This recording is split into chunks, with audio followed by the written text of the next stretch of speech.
Well, I feel like we're introducing Movie Tone News here today. Welcome to the Public Square. I'm Wayne Shepherd. The conversation coming to the studio has been all about movies here today. What's going on, guys? What we were talking about, Wayne, is how we spent the weekend, and appears that almost everyone dove into their favorite movie where the good guys win. Mm-hmm. Alan, you. Well, I introduced my young kids to Rudy. So I needed something about a down and out guy that was looked over and passed over, but he persevered through faith and hard work. So that was what I needed. There's a rite of passage. Yeah, introducing your kids to Rudy. World top 10 good guy films without a doubt. And then you said now you're going to what? You need another dose? Yeah, I'm going to do Cinderella Man next. So I didn't realize though there was a little more swearing in Rudy than I remembered. So I'm like, apologizing to the kids. He's got his roommate has a particular swear word that he always says, and it's not a good one. Yeah. So okay, but now there's Jon Favreau, right? I mean, Jon Favreau. That's who I'm talking about. Yeah, sure, of course. He looks like a 16-year-old kid. I know. He plays his role really well. He just has a bit of a potty mouth, if I might say so. Yeah. But I think Cinderella Man suffers from the same issue from Paul Giamatti's character. But very inspirational films. Yes. Very inspirational films. Dave, what did you watch this weekend? I did all three films of Lord of the Rings. Oh, wow. Nice. Well, I'm reading that right now, Dave. Well, that's a commitment. Yeah, I read it a long time ago, and like most people, I cried when it was finished, but I cried because I was so glad it was over. I mean, it took so long. It actually took us over 25 years to convince Jeff Sanders to read Lord of the Rings. I only read the first book, and I am done. But I did it. But I did it, elves and fairies and leprechauns, So give me the movie that came out about 4 years ago, Midway, okay, where we beat the evil Japanese empire decisively. Good one. And then about 2 years ago, the Tom Hanks film, Greyhound, where our Navy, again, anchors away, takes on the evil Nazi U-boats and sends them to Davy Jones's locker. I love it. Yeah. Well, and we're also in November now, so the over-under on Alan Duncan for watching It's a Wonderful Life is about 13 and a half over the next 7 weeks. Yeah, and the only question is how many times will he watch it? Yeah. I need to save it and just preserve it for just the right moment. So it's got to be perfect. Or if it comes on the big screen, I'll go see it there too. All right, Wayne, we're coming around to you. Yeah, I feel bad that I just read a book. If I could read, I'd have done that, Wayne. It was a books, Jerry. Books. It was a good book. It was a very good book. It tells the story of Pearl Harbor and the Japanese pilot who led the attack on America and yelled "Tora, Tora, Tora." Later, gave his life to Christ. And the whole book is about his testimony. And Jacob DeShazer, whom I met years and years ago, he died in 2008, but he was a Doolittle Raider who was captured by the Japanese when they didn't have enough fuel to make it back and became a believer in a POW camp. So I'm the spiritual one here, I guess. I was doing something beneficial. Well, you're the one, Wayne, who led us to the Louis Zapparini story. Oh, yeah. In the beginning. Yeah. You're the one who did it. And that was when that book was just brand new and nobody even knew about it. Unbroken. We had the opportunity. Yeah. Yes.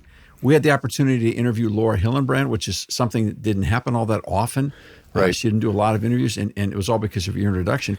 Well, I always regretted I never got to talk to Louis Zapparini. I would have loved to have talked to him. I have friends who did, but I never got to talk with him. I did get to talk to Jacob DeShazer, though, on this Pearl Harbor story, the Doolittle Raider. He was an amazing man, too. So, Melanie, what's the go-to I need help movie in your household? You guys are kind of so weird, but I didn't go to any movie. I didn't go to any book. I just went on to Florida and said to myself, we got to pick up and keep going. But you have to keep in mind that when I was in high school, I ran hurdles.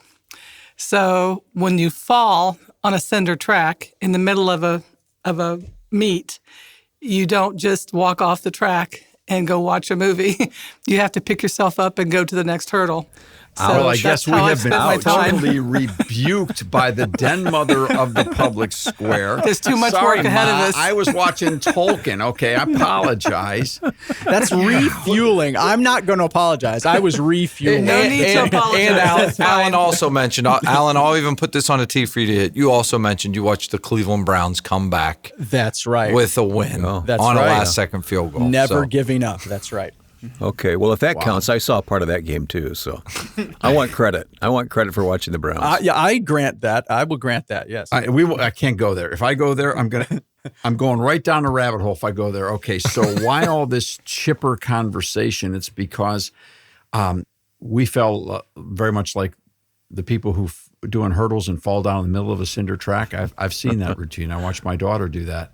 And the amount of pain that you feel watching someone go through that. Well, there was a campaign across the country, a big election in November for an off election year. There was a lot of issues involved. There was a Kentucky gubernatorial race. There were legislative races in Virginia. And then there was that big issue in Ohio on the question of abortion. There were other races as well, but those are the ones that everyone was looking at.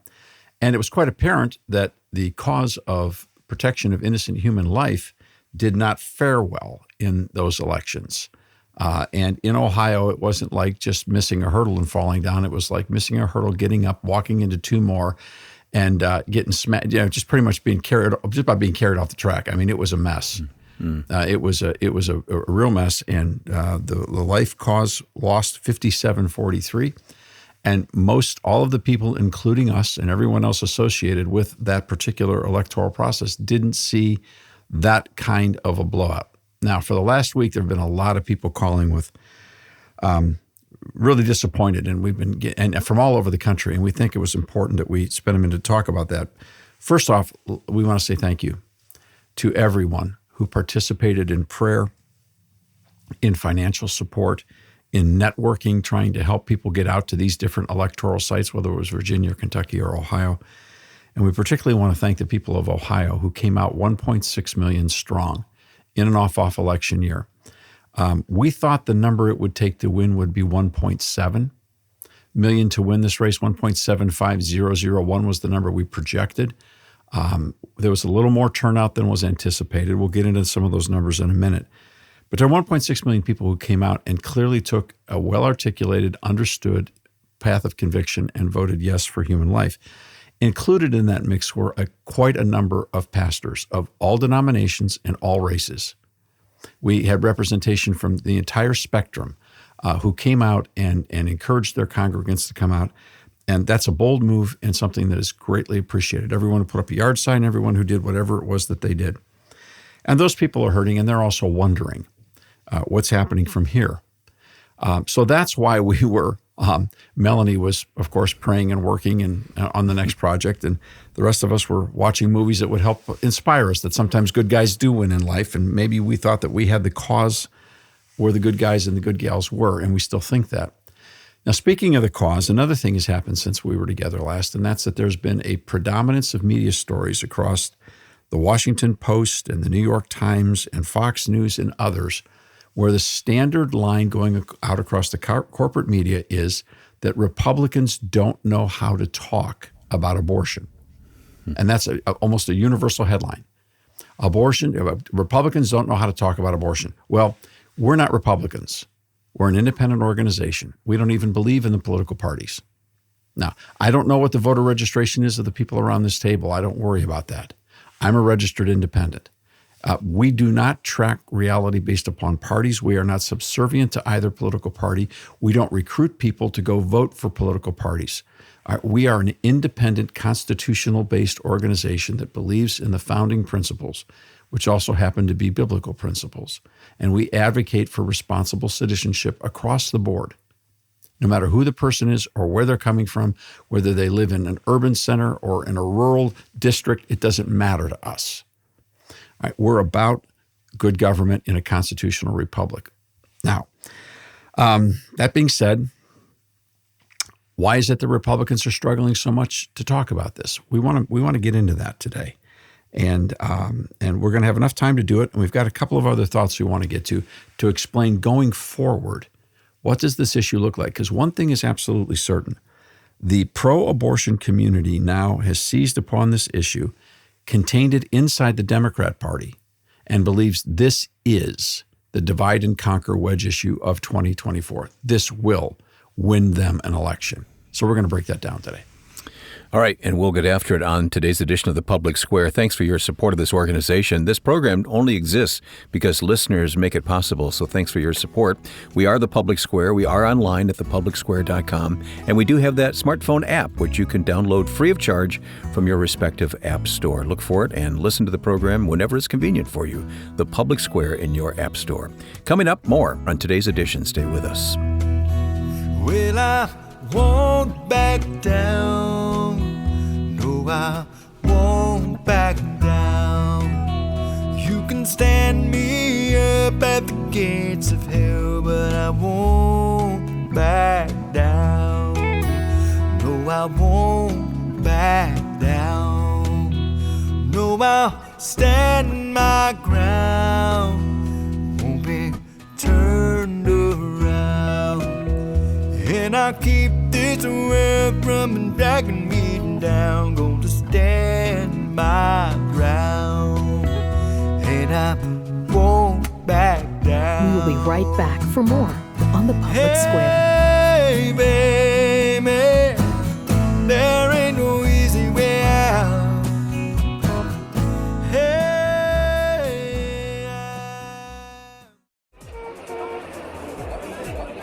Spreading the light of liberty across the land. Now back to The Public Square.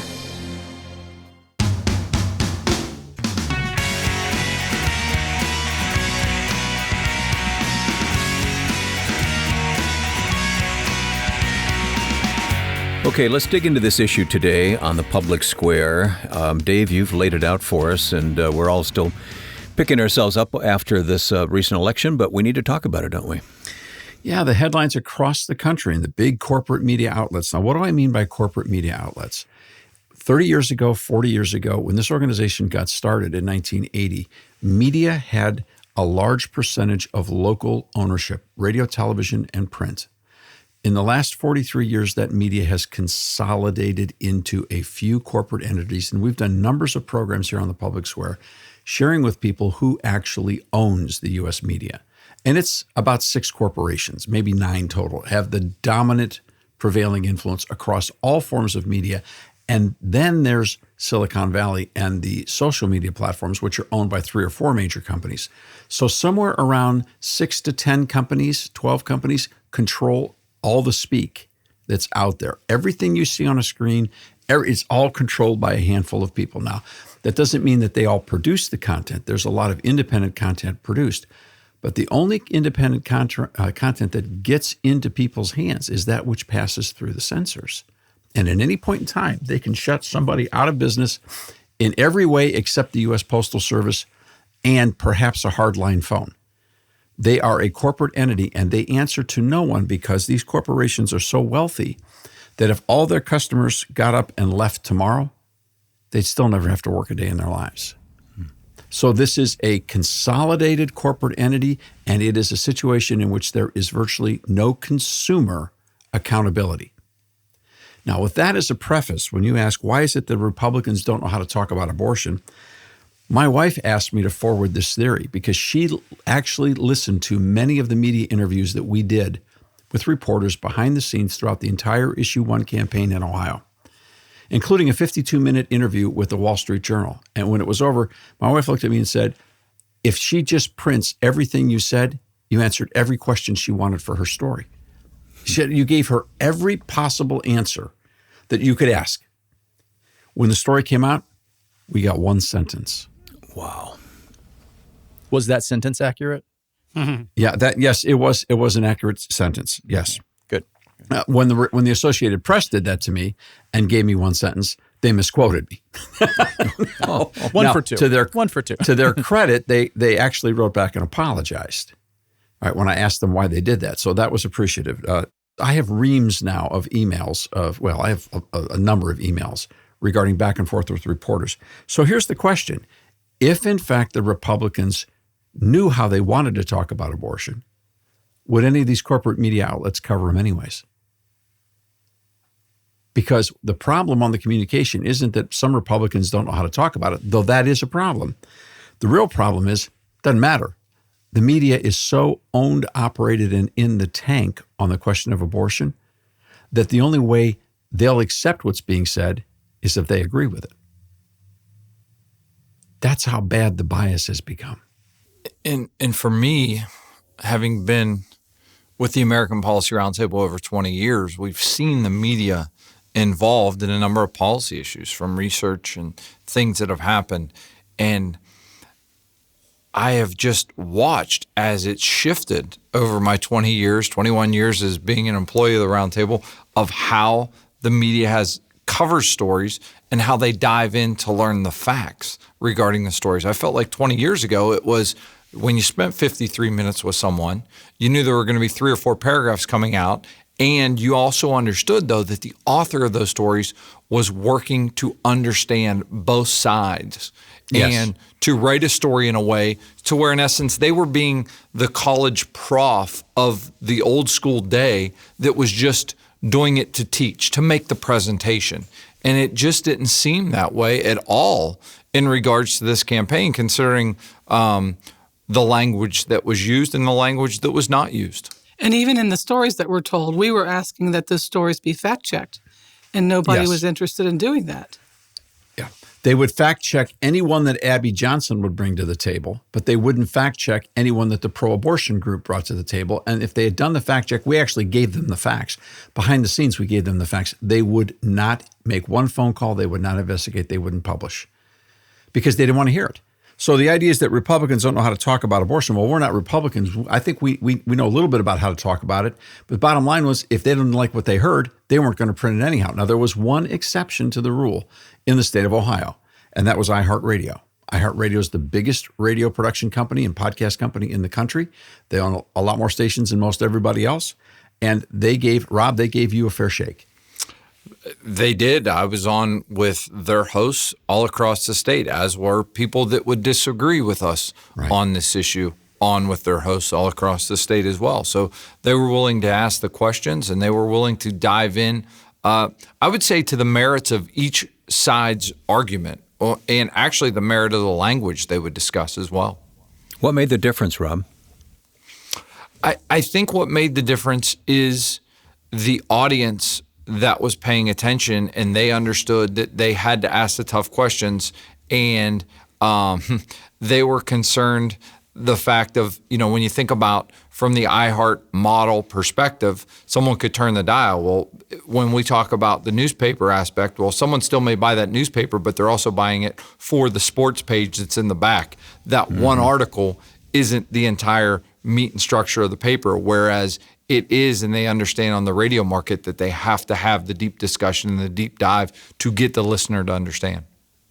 Did I hear correctly that during this whole advertisement pro and con, that some of the big tech companies like Google were shutting out or shutting down advertisement that was opposition? Yeah. There wasn't a single ad that we presented. Almost every ad that we presented had to go through an appellate situation to be able to get posted. There are algorithms on their AI, which I think is actually making America stupider by the minute. But their algorithms basically checked everything that we did, and we were not running hostile, strange, creepy Halloween black and white, scary, gory ads. If you have the word abortion, or there's all kinds of trigger words in their mechanisms, and they heaven knows that it cost us a tremendous amount of time to make sure that we got through all of their censorship. There were times when I was bleeping the word abortion just to try to circumnavigate YouTube's algorithm. So I don't know how effective that was. It seemed to work at the time, just kind of bleeping it like it was a swear word. And for those who don't know, Google owns YouTube. Yeah. So that's a part of it too. Now, that there is another reason why this subject of Republicans don't know how to talk about abortion is out there. And that's because, by and large, Republicans don't know how to talk about abortion. There is a problem here. And the reason that they don't know how to talk about it is because the word abortion doesn't mean what it used to mean. Now, we covered some of that last week with an amazing conversation with Dr. William B. Allen. And I have heard since several other people have used some of the language Dr. Allen is now using and has been using for quite some time. There's two words that both start with A, abortion, and the second one is autonomy. And what's actually happened as we've looked at this more and more, we've seen it coming. It doesn't come as a great surprise to us, but we were surprised about the depth and the reach of this word. There is a mindset across the American public, the voting public in particular, and certainly across the media, that basically believes that abortion is now a human virtue. It is even an American virtue. Abortion is good because abortion is solely about protecting a woman's right. And if you do anything against women's rights, you're bad. Anything that expands women's rights is good. And abortion is good because abortion brings about autonomy for American women. And any message that does not speak to that issue of autonomy is dramatically censored, if not rejected altogether, because the media doesn't want to hear it because their word is autonomy. That's why the pro-abortion side's messaging focused on personal freedom, the right to make your own medical decisions.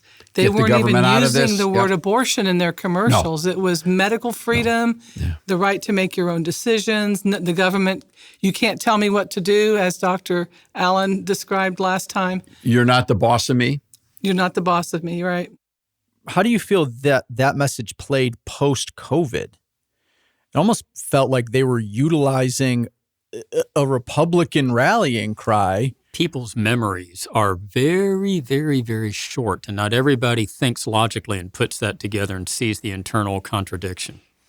Well, unless they're doing it on purpose. Yeah. But that's a really smart question that you asked. Yeah, that's a really smart question. They literally took the often held libertarian and or Republican limited government, keep the government out of my personal decisions, and literally they ripped the arms off that argument, and they beat the pro-life community with the stubs. I mean, it was a mess. It was they just literally got knocked out. They did, but when you listen to the left's argument when it comes to healthcare, they want the government to be involved in every aspect of every healthcare decision you will ever make except one. They want the government to be your doctor. I mean, yeah. Right? They want universal for everyone. They want to make every decision but one. Just one. That's the one they want the government out of. Yeah, yeah. You could not be more correct. So these points of hypocrisy that are there, and I mean, there's points of inconsistency on all sides of this argument, but these large points of hypocrisy always tend to make you think there's more going on than meets the eye, and there is. But for the time being, the challenge that all of us who are pro-life face is how do we deal with a culture that it appears has no tolerance left for talking about the word abortion and actually defining it as ending an innocent, unborn human life in the womb. Not only do they never use the word abortion, the conversation of what abortion is was never connected to the medical procedure that it has always been defined by. Look in a dictionary. Does it say autonomy and women's rights? No, it doesn't. Look at a medical dictionary. It doesn't either. But now what abortion means is freedom and autonomy. I don't think I explained who's around the table today. Regular listeners have figured it out already, but Dave Zanotti is here, Rob Walgate, Alan C. Duncan, our producer, Jeff Sanders, and Melanie Elsey. I'm Wayne Shepherd. An important conversation on the Public Square as always. You can listen online as well as on radio, thepublicsquare.com.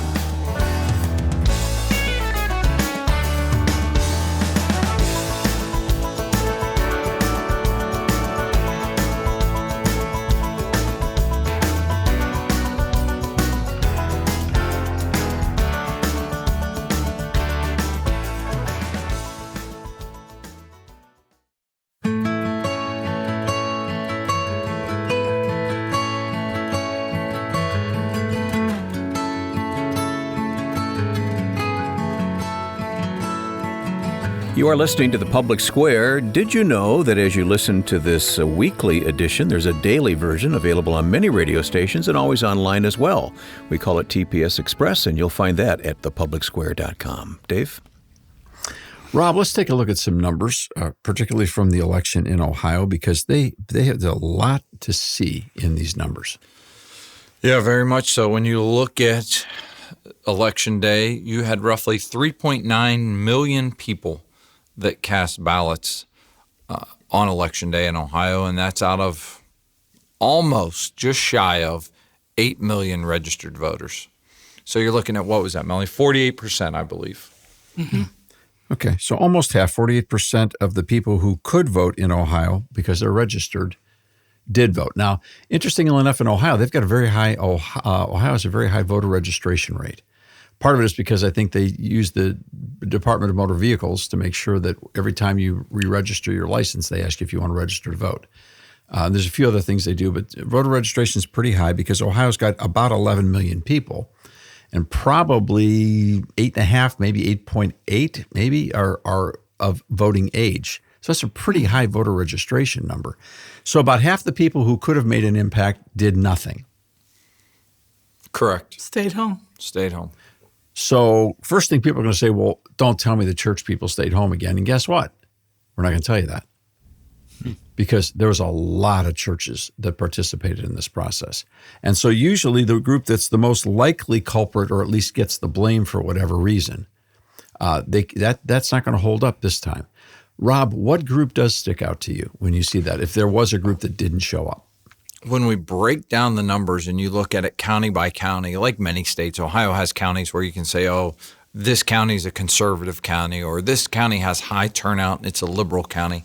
I think there's a few things that jumped out at me. And one is, you would think the conservative vote would be a no vote on Election Day in Ohio. It would have been a no vote, voting against the amendment. And when you look at, we'll just take the county, Medina County, Ohio, Northeast Ohio County would be labeled as a very conservative county. It would be labeled as a very Republican county. 64,000 people voted in 2020 for Donald Trump in that county.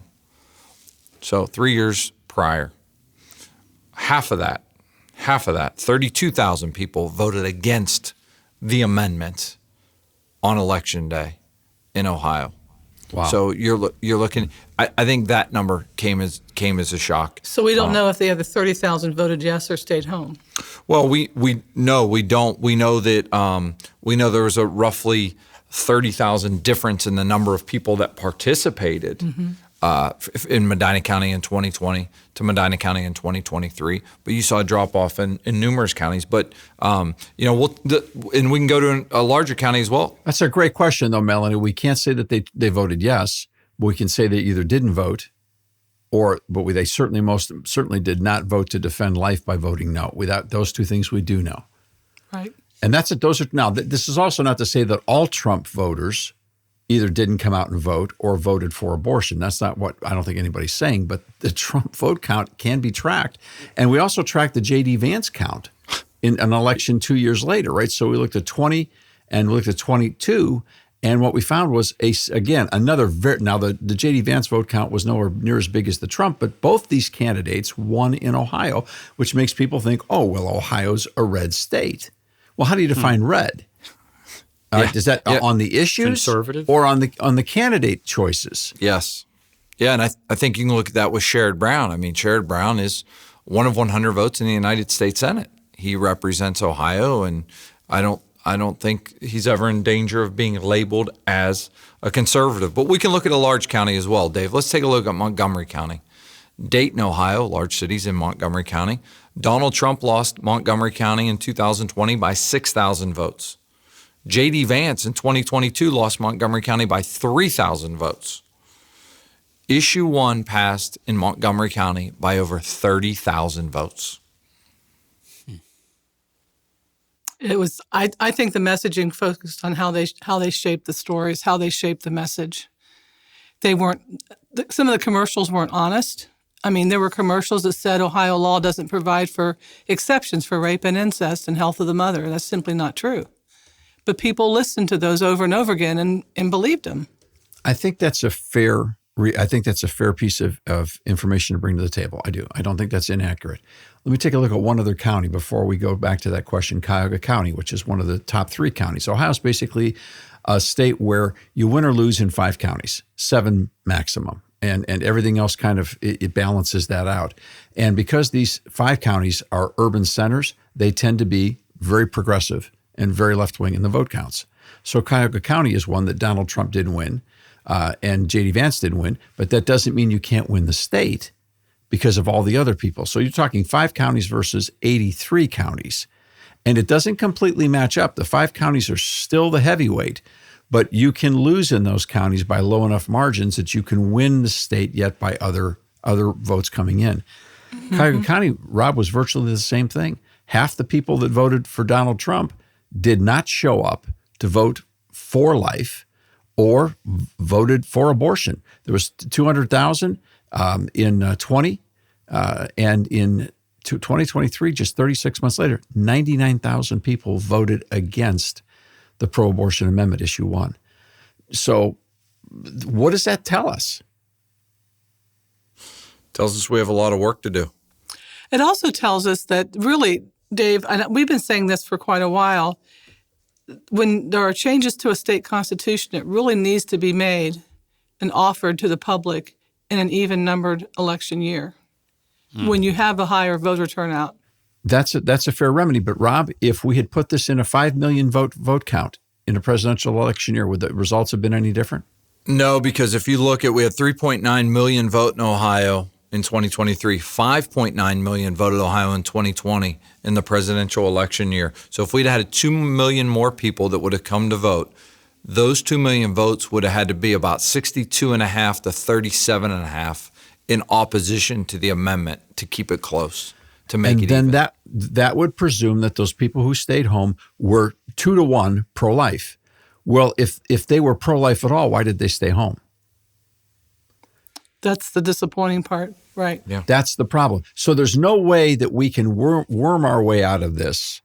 But this is what's difficult to come to terms with for everyone around the country, because it's been 50 years since we've had a straight up and down opportunity to vote on abortion policy in the state of Ohio. Now, there's only 18 states where you have the slightest chance of making that kind of a vote on a statewide amendment, or certainly proposed by the people. You don't have that many chances. So this one stuck out because it is an electoral anomaly. It doesn't happen very often. And then it's happening after 50 years, and it's a bellwether state, so here we go. So you have a chance to look at it. But the fact is that not all Trump voters are pro-life. See, Ohio got the reputation as being a red state, therefore a conservative state. Well, one of the bedrock issues of conservatism is where you stand on the question of protecting innocent human life, which is the opposite of what abortion does. It takes an innocent human life. This campaign wasn't even run with a definable understanding of what abortion was. It was run on keep the government out of your life. It was run on all kinds of, Melanie, as you mentioned, they were mythical commercials. They were so far in the air and not touching reality. If you don't vote for this amendment, the extremists are going to take away everything. It's like, oh my gosh, it was going to be the end of the world. And none of that was true. The commercials lied consecutively. But here's the problem. People believe the lie. You know why they believe the lie? Not because they're stupid. They believed the lie because they wanted to.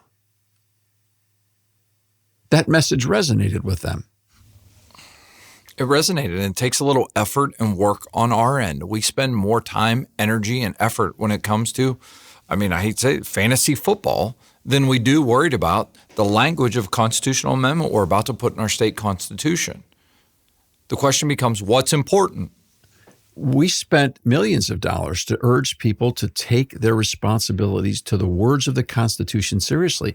We did not issue in the See the Language campaign a vote yes or a vote no mandate in the advertising and in the materials. Now, we did talk about voting no at a later time, but on See the Language, we wanted everyone to feel comfortable that they could look at what it said and consider what it would mean. And in a matter of fact, almost 600,000 households did. But the reality is 2 million people came out and said, we don't care, and voted yes. 1.6 million people came out and said, we think we have a greater responsibility than that. Let's take our break. This is The Public Square. Much more ahead. Stay with us. I was far from the peaceful shore, so deeply stained within, sinking to rise no more, no more. But the master of the sea heard my despairing cry, from the waters lifted me, now safe am I. We will be right back for more on the Public Square. Need a breath of fresh air? How about a musical pause that brings a moment of refreshment? Hymns on the Square is the place to gather to hear the inspiring music of artists who have contributed to this mission for decades. Visit thepublicsquare.com and walk on over to Hymns on the Square for a free concert of hope and a breath of fresh air. Hymns on the Square at thepublicsquare.com. Spreading the light of liberty across the land. Now back to the Public Square.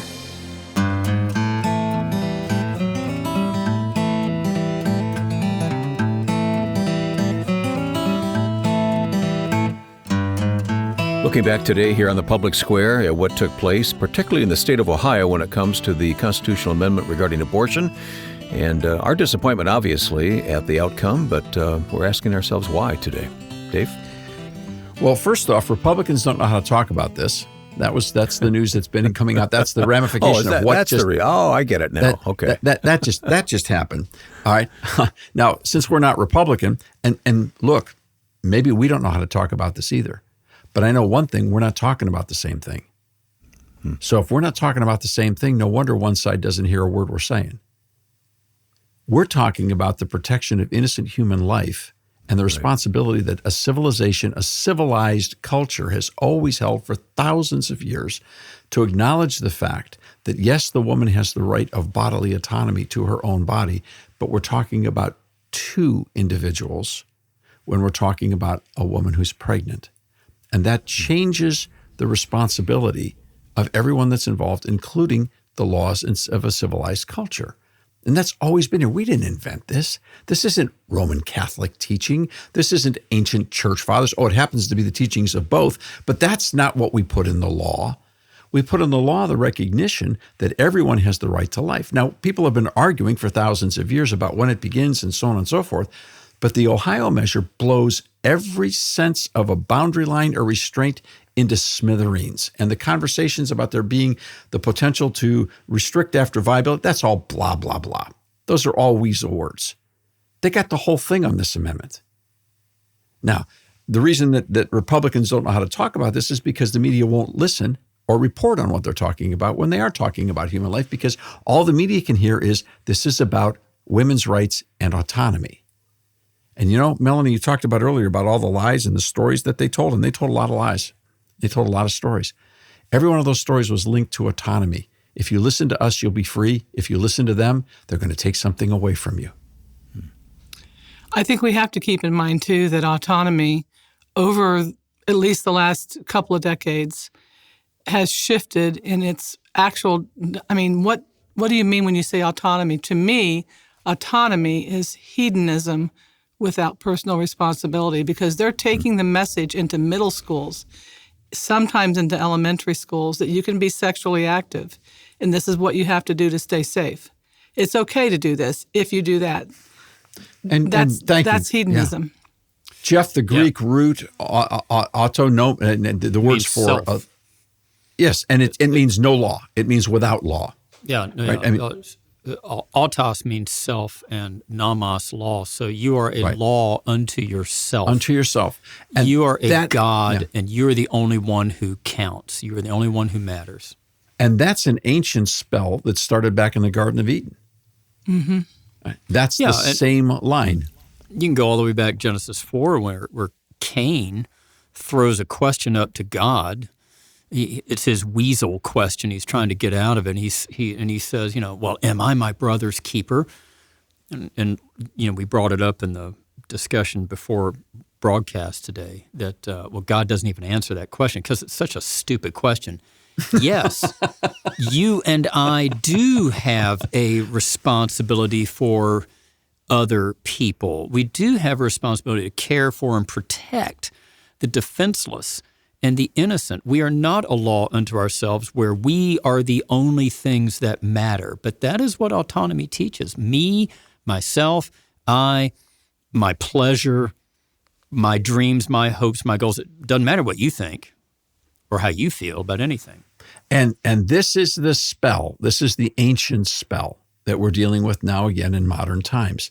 The idea that we can be a law unto ourselves. And so anyone that is suggesting that we have a responsibility toward the innocent unborn life is in fact taking rights away from someone, not trying to understand how we can balance rights effectively. Wayne. Dave, I could just hear someone out there listening to this saying, yeah, you guys talk about personal liberty all the time. Why isn't this a matter of personal liberty? Because we talk about liberty under law. Right. We talk about spreading the light of true liberty across the land. Liberty comes from God. The scripture says where the Spirit of the Lord is, there is liberty. And when you understand the founding understanding of the concept of liberty, life, liberty, and the pursuit of happiness, that's all predicated upon the acknowledgement of self-evident truths that come from the Creator. There is an order and there is a design in all of this. And that's really the challenge, because you see, Republicans don't like to talk about all that other stuff because then they get accused of being religious, even though they're quoting the Declaration of Independence.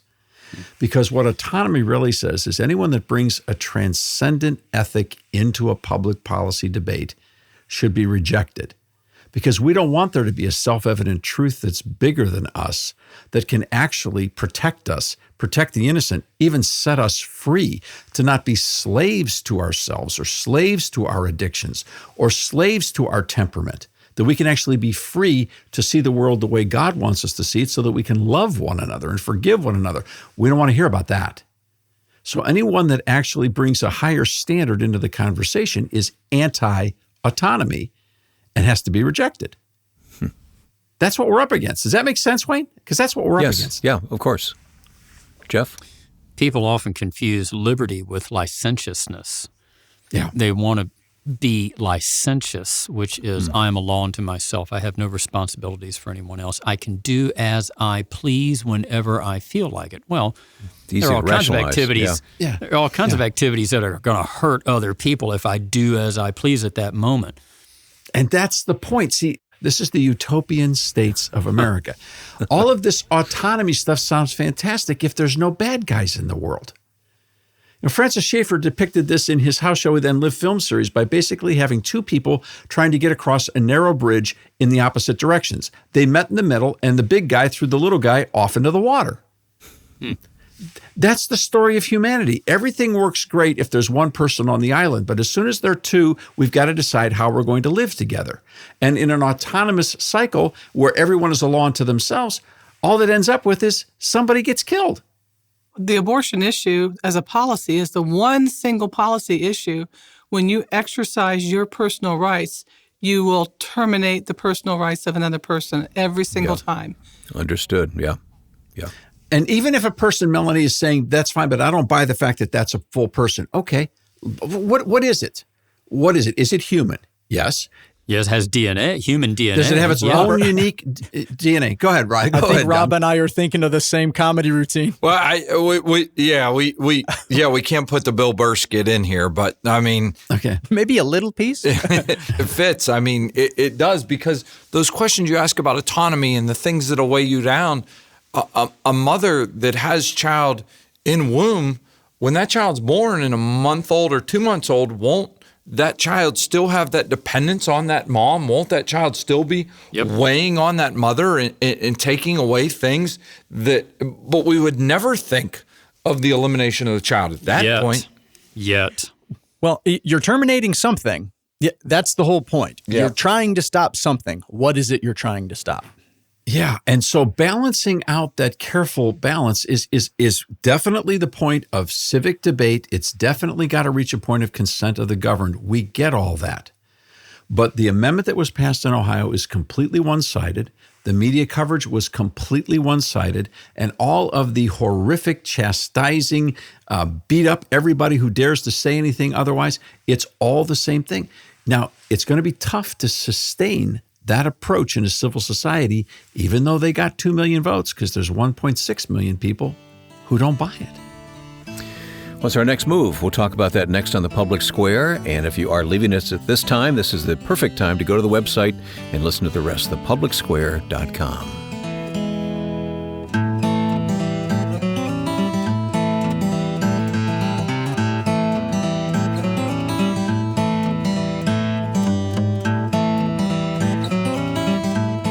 We will be right back for more on The Public Square.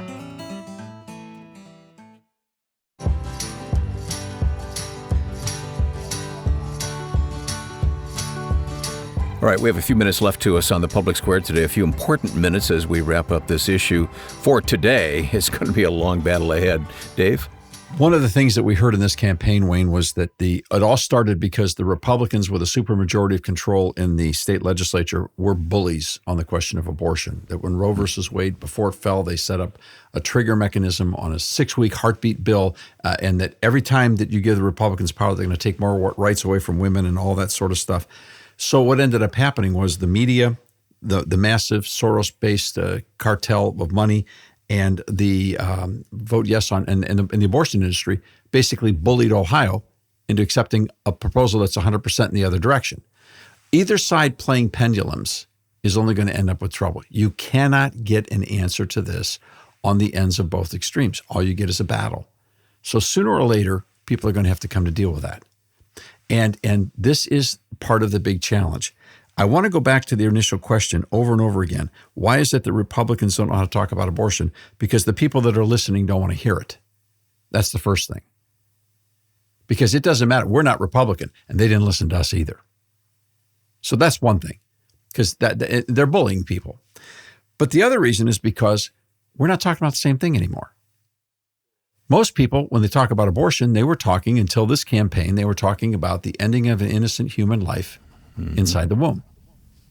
And there's a whole lot of subsets of questions we can debate about that, but everybody understood what it was. Now abortion is just a right. The surgical procedure is actually a virtue. It's celebrated. And abortion is simply a right.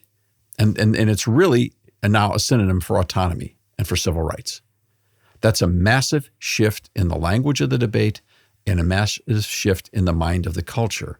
And to the credit of the abortion industry and their friends in the Soros cartel, they ran a brilliant campaign exploiting that language. And that seems much harder to overcome, Dave. Yeah, well, the reason that Republicans don't know how to talk about abortion is because George Soros and all of his friends are talking about it for him. They made a Republican point in the whole campaign. They were acting and talking just like Republicans. So the whole thing is upside down on its head because they'll do anything to expand abortion rights. So, okay. Now, what do we do? Well, a lot of people are so discouraged, they're ready to quit. I mean, I actually had one person, I think I mentioned this last week, I had one person call me up and said the Holy Ghost left the building. Hopefully. Really? Hopefully, yeah. He didn't tell me that. Hopefully real estate agents are ready to sell houses in Ohio. I mean, there have been people calling us saying we can't live, look. The first thing we have to decide is to go back to Biblical Worldview 101. Who owns this place? Not us. Are we renters or are we the permanent agents? No, we're the renters. Who's responsible? Who cares about life, innocent human life, the lives of children, more than we do? God does. Thankfully, God does. He does. I often think of millstones and just how big those would be. Well, and I want to tell people that there's a whole lot of folks, even though 2 million to 1.6 million means the bad idea won. For today. There's a lot of people, for today, there's a lot of people who gave everything they had. And they have nothing to be ashamed of before the person whom they ultimately answer to in this life, because they tried as hard as we've ever seen anybody try before. The one thing about the beauty of a biblical system of thought manifesting itself in a human form of government like the American system is we know what it means to lose, and it doesn't mean you have to have a war. Right. Like, we understand that this was a debate that was lost. It's not a debate that's over for one simple reason. We're not alone in the fight. We didn't get in this fight for power. We got in this fight to be obedient to the Lord creator of the universe. Now, I know that I mean, can you imagine all the religious commercials that we saw in this the pro-aborts using ministers to go out and say, it's my Christian duty to vote for abortion? I mean, we saw stuff like that. It was amazing. I saw it. I was tearing my hair out. I thought we were supposed to keep our religion out of this debate. That's what I was told. Oh, yeah. Only if you're on their side, though. Well, there you are again, bringing up that hypocrisy side. That just doesn't seem to work. In any case, where do we go from here? First off, we're not alone. We must go back to first principles before we get into tactics, because first principles are where we draw our strength. It's not from happy movies. It's from the God of the universe. And until he says this battle's over, it's not over. All right, we're to occupy until he comes. Now, what does occupy mean? Stand your ground. We're not backing down. Nobody should back down. This is going to be a long debate. Secondly, nobody should be throwing anybody over the bus or over the bridge or under the bus. All right, throw them over the bus. And if you're a superhero, yeah, Marvel, you could throw them over the bus. But we know what you meant. Anybody who is sincerely pro-life, listen, nobody had to be perfect here. We all need forgiveness, and there's plenty in the grace of God to go around. But we should also never yield to despair. When the sun doesn't come up in the morning, you're off duty. Until that time, you don't have room for despair, because God's in charge of this place, and we are not alone in this battle. He cares more than we do. What we have to do is to continue to be repentant and ask him first, what do we do now? I have a couple of ideas, and I haven't even talked about this in staff meeting or anything. Boy, does she look mischievous right now. Okay. Oh, yes. Boy. She's got that look on her face, doesn't she? The impish Melanie. First of all, the amount of yuck that was in this amendment is overwhelming. Yep. It's only going to be a matter of time, probably sooner than later, then all their cards are going to be on the table as to what this actually looks like in real life. Mm-hmm. That's already being exposed, Melanie. You're right. So step number one is we have to stay vigilant. We have to keep our eyes and ears open to what is a direct result happening in our communities as a result of this. Step number two, 1.6 million voted no, and they understood why they were voting no. They understood the policy. If each of those 1.6 million could go out and find someone who voted yes and learn how to talk to just that one person. Talk to them. Or find out a person who didn't vote at all. Maybe talk to one of each. Or find a person who didn't vote at all. Yeah. And if it's even better if you find two people who didn't vote no, either didn't vote at all or voted yes, and just have not a bullying conversation, right. Not how could you do that, but help me understand your perspective, and begin to have that testimonial, that relational conversation that draws that person in to see the effects of what happened. We're keeping See the Language up, live, and active, because it will become, and it's going to be called this, so I might as well get on it. Our intention is not for it to be the We Told You So site, but it's going to become the We Told You So site, because the stuff that's on that to show you what this amendment means, you watch how fast it unfolds. Right now, we understand that the Democrat caucus in the Ohio legislature has an entire document drafted on all the laws that they're going to now attack because this amendment was passed. And Melanie, you called that before anybody else. You put 50 laws on that site saying this is where the collision is going to come. Larry Obhoff, the former president of the Ohio Senate, sat right in your seat and said that's exactly what's going to happen. And now you watch it happen. But when we told the media that, you know what they said? Nah. Nothing. Ho-hum. Yep. It'll happen by repealing laws straight up. It'll also happen through the courts if the legislature doesn't cooperate with the repeals. Now, 1.6 million people is a good accountability force, so we're going to keep producing information to give those people a chance. And you probably have one more impish thought in your mind. Before I add any more, you have another thought you wanted to drop on us? Nope, that's it. That was it? Okay. That's it for the day. In 2024, every person who stands for election in Ohio should have to answer for issue one. Oh. They should have to tell us whether they supported it or didn't, and they should have to tell us what they think is going to happen next based upon overturning these 50 laws, where this is going, et cetera. This should be the dominant theme of the 2024 elections.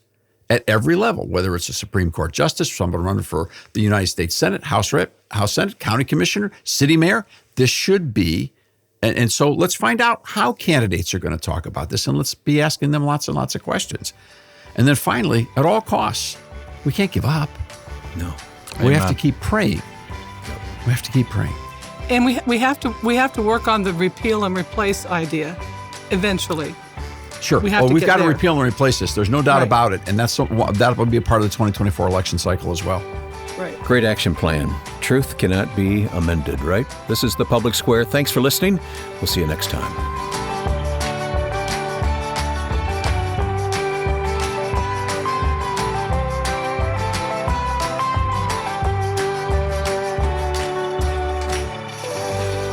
The Public Square is a broadcast service of the American Policy Roundtable.